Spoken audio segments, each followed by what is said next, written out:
All right, folks, how are you doing? I am Darian G. Thank you so much for tuning in. Listen, this has been a hard year. I'm not going to hold you. This has been a hard year. There have been a lot of trials in this year. There's also been a lot of good things. And I want to show you or tell you the 24 lessons that I learned in 2024. So click on that video and let's get to it.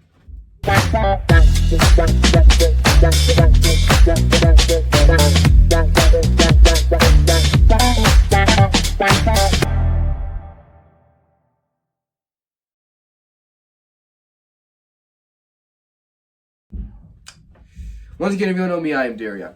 And 2024, again, it's been a very peculiar year for me. A lot of life lessons. Let's start with number one, which is to stop being afraid and rely on your instinct. It is very primitive for man to rely on his instinct. In fact, in the Garden of Eden, Adam and Eve had to rely on their instinct all the time. For Adam to run the garden, he had to rely on his instinct. For him to name the animals, he had to rely on his instinct. For him to do anything in the garden, he had to rely on his instinct. Now, while you shouldn't solely rely on your instinct for everything, it is a primitive answer to sticky or demanding situations where you have to have a cutthroat answer right there and then. For me, I learned this in a car accident, in daunting and very troubling circumstances. Back in June, I got in the car for my birthday present from my parents, and the car, one morning as I was driving with my grandmother in the passenger seat, collided with another car on the street. And as I sat and I watched my panicking grandmother in the passenger seat, I had to make a decision. This decision could have very differing results, though. Number one, I could panic, which would have led to further panic for my grandmother. Number two, I could have went and started arguing with the other car, which would have just worsened the situation altogether. Or number three, I could have just given myself a few seconds to think. Give myself a few seconds to breathe, to collect myself and calm down so that I could ultimately calm my grandmother down and de-escalate the situation. I could get her out the car into safety. See, what do you think I chose? I chose number three. Because the primitive nature is instinct. And instinct, with your instinct, you usually do what you believe is right in the moment. That's all instinct is, guys. It's doing what you think is right in the moment. In that car accident, I did what I thought was right in the moment. What would be a good decision when I'm under heat? It's not complicated, it's really simple. So simple that by instinct and connection, a newborn baby can learn to trust its mother within days of being born. Rely on your instinct. Not for everything, but for those things that I don't have any research right now to back it up. I don't have evidence to back it up. I need an answer right here, right now. Rely on your instinct for those things. I learned that over this year. Number two, be an honest person. Being honest, being an honest person, being an honest individual, it is very valuable. It's really valuable. When you meet a baby for the first time, what is the first thing that you ask its parents? What's his name? What's her name? Oh, she's so cute. What's her name? What'd you name her? See, our name is what we're born with. Our parents give us our name, but as we grow older, our name it goes from being just what we're referred as to being a part of our identity. How do you react when someone mispronounces your name? Maybe a little angry. My name is so and so. That's my name, right? It's identity. It's a I statement with it. I am. That is my name. That's because our name becomes part of our identity as we grow older. And with that very sentiment, I want you to think about this. When people think of your name, what do they think? They think that you are a liar or a cheater, someone who goes against their word. And that's not right. As Maya Angelou said, if you walk in a room, people are like, oh, Lord, here they come. Oh, my gosh. Oh, you're doing something wrong. You're doing something wrong. Be an honest person. Your honesty to others, your honesty to yourself, isn't just about being honest. It becomes a part of your identity that is your word. And your word is drawn back to your name. Which is why I said, think very carefully about your name. What name are you making for yourself? When you're being honest or when you're lying, it's all a part of making a name for yourself. So simply put, be an honest man or woman of your word. I really believe that one of the highest forms of being true to yourself is keeping your word. And it dawned on me this year just how important honesty is, both with yourself and with others. Don't be delusional with yourself, okay? Be honest with yourself, but also be honest with others, because that's important. So keep your word. Number 3, after every peak, there is a trough. This has been like on my head for the past few months. After every peak, there is a trough. This is about accepting that there is good in life and that there is also bad in life.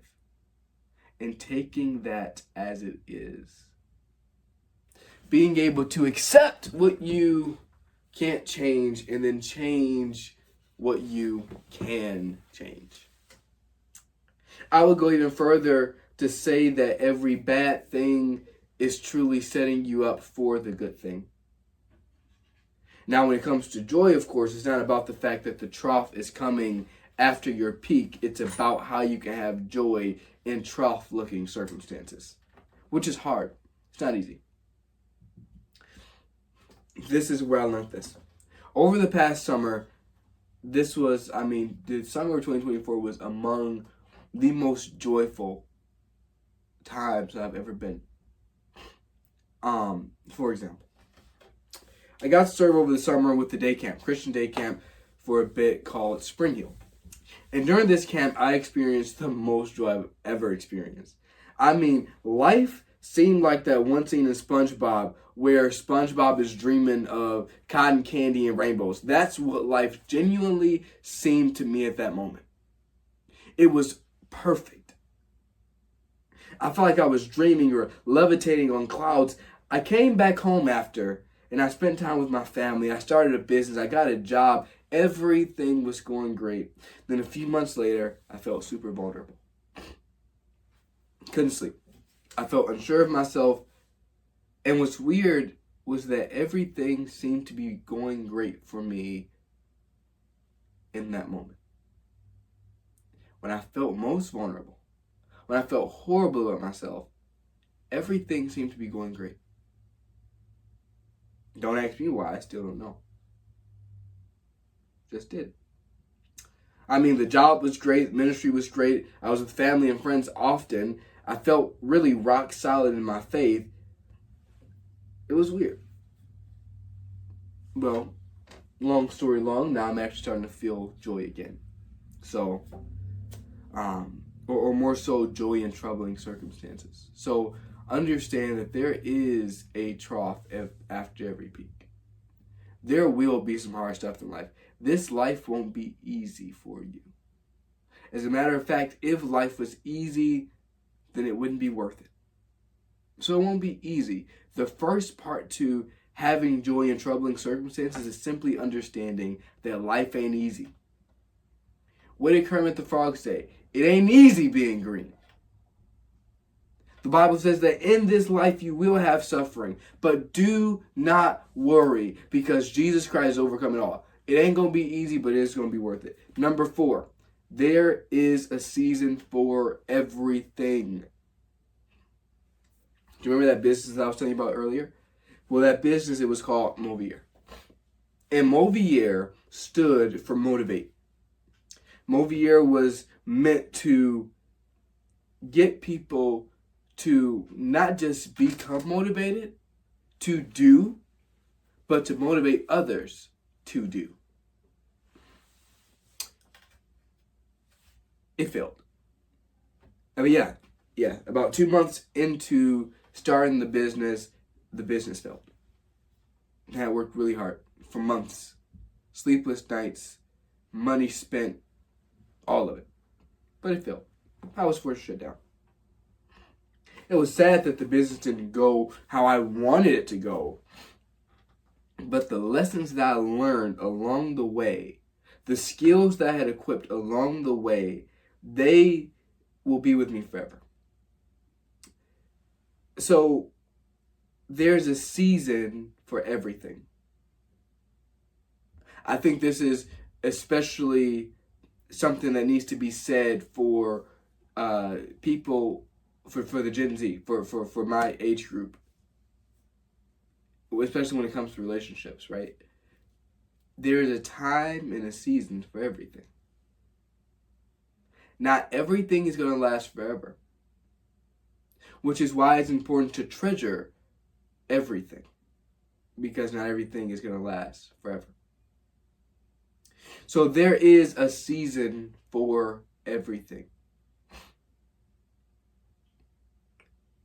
What you will learn in whatever season of life you're in, what you are going to learn will absolutely paramount the trials that you will face by either going into or coming out of that season.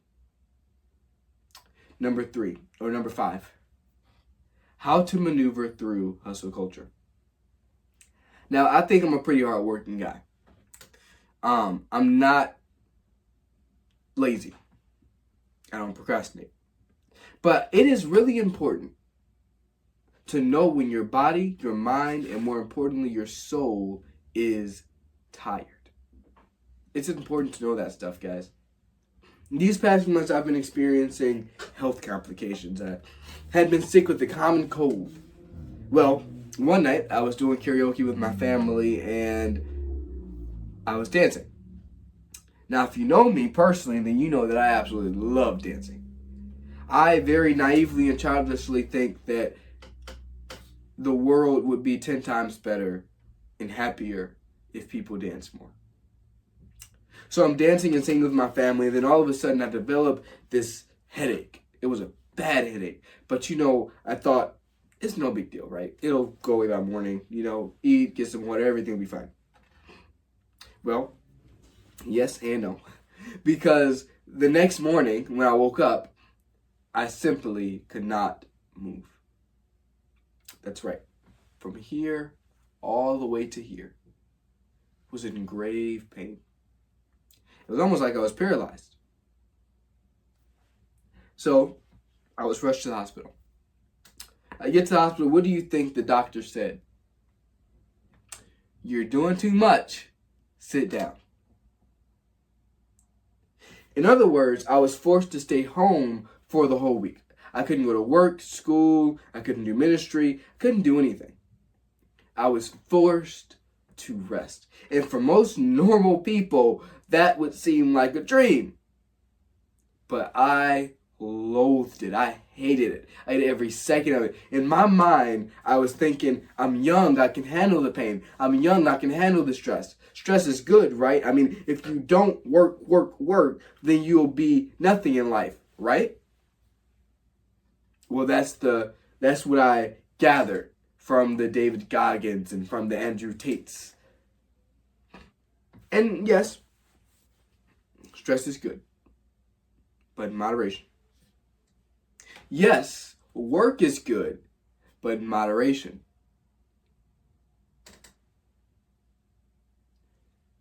Everything on this earth that is good is only good if it's in moderation. If you have too much of a thing, then it becomes bad. If you have too less of a thing, it may become bad. In other words, this whole health thing prompted me to start thinking about the hustle culture. Yes, if you sit for too long, you'll begin to watch your dream wither away. But take some time and rest. After all, it was God's second lesson in the Bible. In Genesis chapter 2, verses 2 through 3, he says, by the seventh day, God had finished the work he had been doing. So on the seventh day, he rested from all his work. Then God blessed the seventh day and made it holy, because on it he rested from all the work of creating that he had done. If the God of the universe can take time to rest, so can you. More importantly, or not more importantly, but here's the last point for this lesson. It is really important to know when you should listen to David Goggins, when you should listen to Eric Thomas, and when you should listen to people like Dwayne Noel, the Dry Creek Wrangler, right? Number 6, God does not need your sacrifice. God does not need your sacrifice because he wants your obedience. Again, God had to practically make me sit down over these past few months. Why? Because I was so focused on I gotta do it for God, everything's for God, everything's for the kingdom mentality, which is a good mindset to have. But it's also a good mindset to know that God does not need your sacrifice, because the ultimate sacrifice was given when Jesus Christ went to the cross. So, in other words, don't be like me, where God had to force me to get it. Take a breather. You're a human being. You're not perfect. If you were perfect, you wouldn't need Jesus.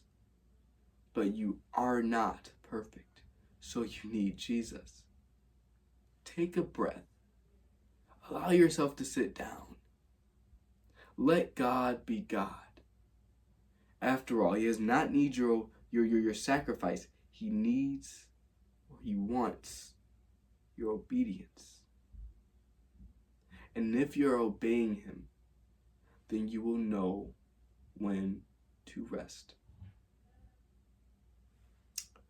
God understands that you can't do everything and be everything because he's already fulfilled that role. I'm going to tell you this. What stopped Satan from staying in the kingdom of heaven was his inability to say, Lord, I can't go at this alone, and I need you. Number 7, love and truth go hand in hand. As a Christian, this is hard for me to juggle because we're called to be evangelists by Matthew 28, right? Go and make disciples of all nations, baptizing them in the name of the Father, the Son, and the Holy Spirit, and teach them to do everything I have commanded you, and surely I will be with you to the very end of the age. See, we're called to spread the gospel, that we were sinners, doomed to an eternal hell, but because of the blood-bought sacrifice that Jesus gave by his suffering, death, and resurrection, we get to have everlasting life with him. The question I've asked myself a lot this year is what kind of preacher I am. And without a doubt, I am a preacher who preaches the true gospel of Jesus Christ, who preaches what is in his perfect, true, and holy word. But that question that I've had is, how am I going to balance truth and love? Two very important things to God. Simply, do both. Tell the truth out of love and love others by telling the truth. There is a way to spread the gospel without condemning people to hell, and there is a way to love people well without lying to them. So, tell the truth out of love and love well in telling the truth. Remember, we're all human. When you are talking to people, when people tell you certain things, don't be quick to judge. Don't forget, you're human and you mess up just like they do. Number 8, how much do you love yourself? This is something I've had to evaluate this year in my own character.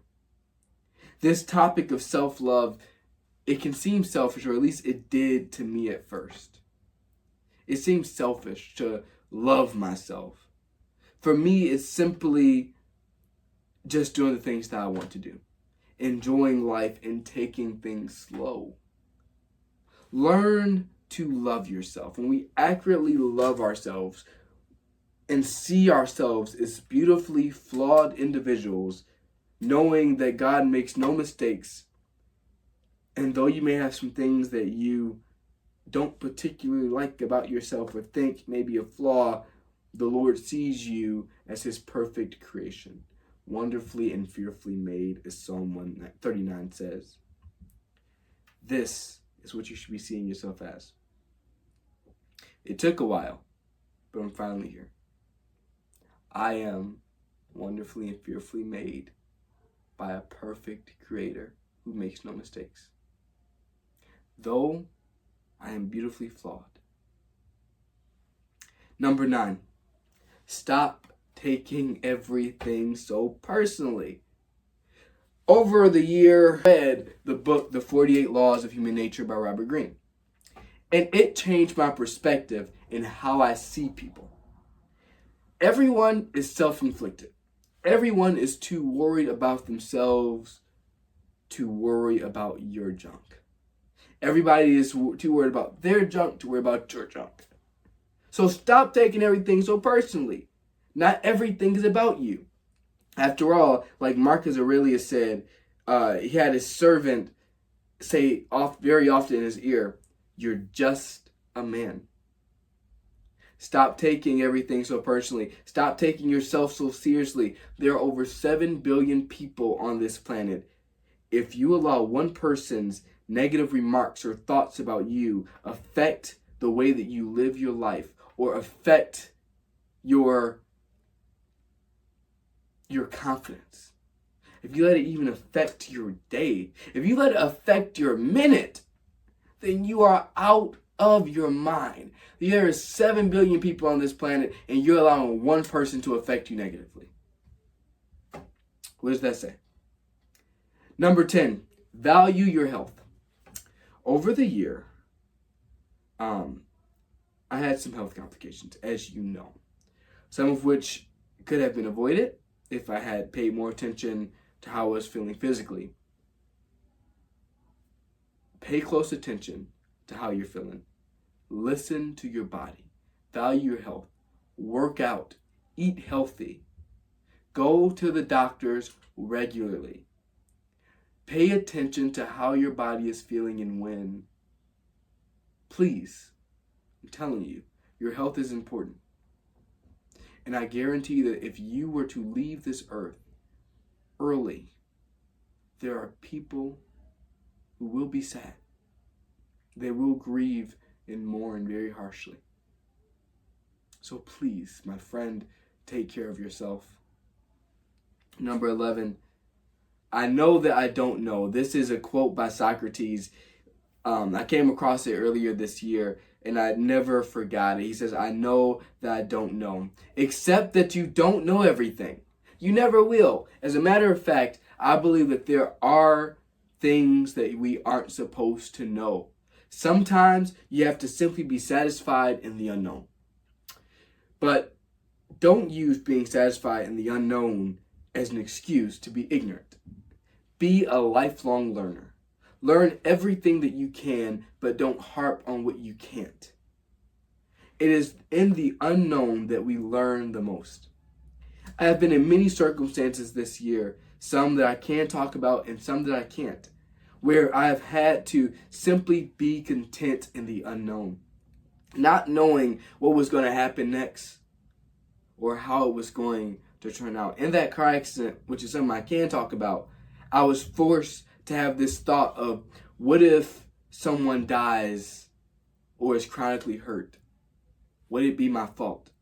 Even though the accident was my fault, I was a driver involved in the accident. Would it be my fault? Would I blame myself for the rest of my life? How would I explain to my father that the woman who raised him would have been hurt on my account? Thank Jehovah Jireh that my grandmother is doing just fine. In fact, just prior to this recording, she was in my room and we were talking about Jesus. She had coffee and I had my tea.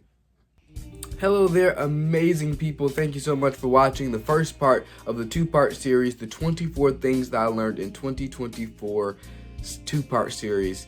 I pray that you will watch the second part and continue to gain more valuable insight from me. Again, I spent 365 days learning this stuff, and I'm giving this stuff to you in 40 minutes or less. So thank you so much for watching. Watch the second video, take notes, come back to it. This is going to be a video that you don't want to just watch once. Thank you.